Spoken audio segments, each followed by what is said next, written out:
1. Too much focus on the end goal. 2. Associating language learning with hardship. And 3. Not using the right materials to learn. Dun, dun, dun, dun, dun, dun. Okay, let's get to it one by one. Focusing too much on the end goal. So when it comes to doing something, first you have to know what you want to achieve, which is the goal, and 2, you need to have the process, the system that will get you to reach your goal. So even though having an end goal is important, having the process to get you to that goal is equally important, if not more. So a goal is the destination and the process is the journey to get you to your goal.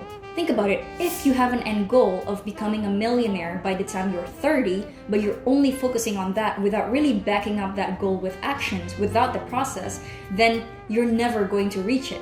Your goal would be nothing more than just a goal. Obviously, to prevent that, your goal has to be backed up by actions, by smaller goals that you want to achieve.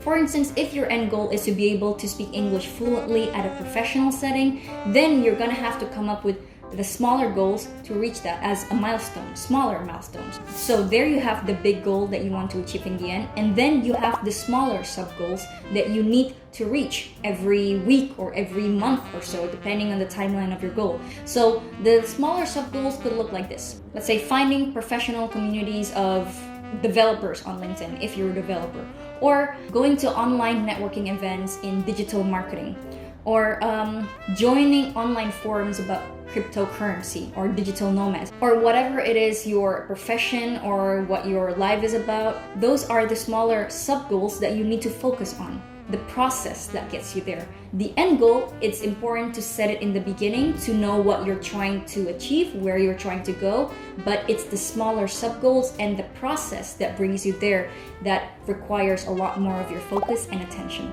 Number 2, associating learning with hardship. So if you're trying to learn a new language and you want to make it a habit, oftentimes a lot of people make the mistake of associating language learning with hardship. Like having to learn 500 new words, memorizing vocabulary, learning these complicated grammar rules, or boring textbooks and unfriendly teachers or whatever. So in general, trying to get yourself to pick up a new habit is always a challenge. But making a habit to do something more fun is a lot easier than trying to make a habit out of doing something challenging. So if you associate language learning with fun things like being able to watch TV shows or movies that I like, being able to communicate with people all over the world, or being able to read books that I've always wanted to read, or feeling proud of myself, if you associate these things to language learning, it's a lot easier to make it a habit. So that's what I used to do back then when I was trying to learn Spanish. Like, I didn't really have people pushing me to do it. It's just something that I wanted to do.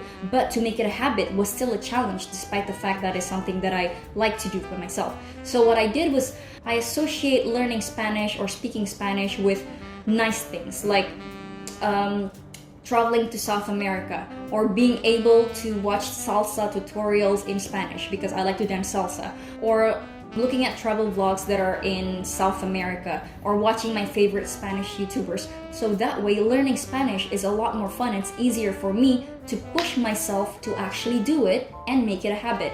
So you want to associate language learning with something fun. The third reason why making a habit to learn languages hard is because you haven't found the right materials for you yet. So what is a good material? What is the right material for you? If your goal is to create a habit to learn languages, the first thing that you need to do is to find content that you like and relevant. Find content that is personalized to you. In my previous example before, in order for me to create the habit of learning Spanish, I had to do the hard work of looking for vlogs or videos that I like to do, that I enjoy watching, so that whenever I'm having lunch or dinner and I feel like watching something, I am doing that. At least that improves my listening skills. If you're learning English or any other language for that matter, and you feel like the stuff that you're learning is boring, then you have not yet found the perfect content for you, the right content for you. So the harder part is to search for it, but once you get it, it's just going to click.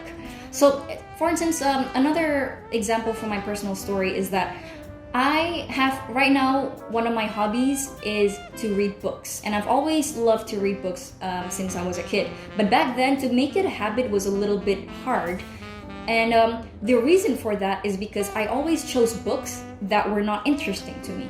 I always chose books because at the time it was very popular among the people in my class and my grade, etc.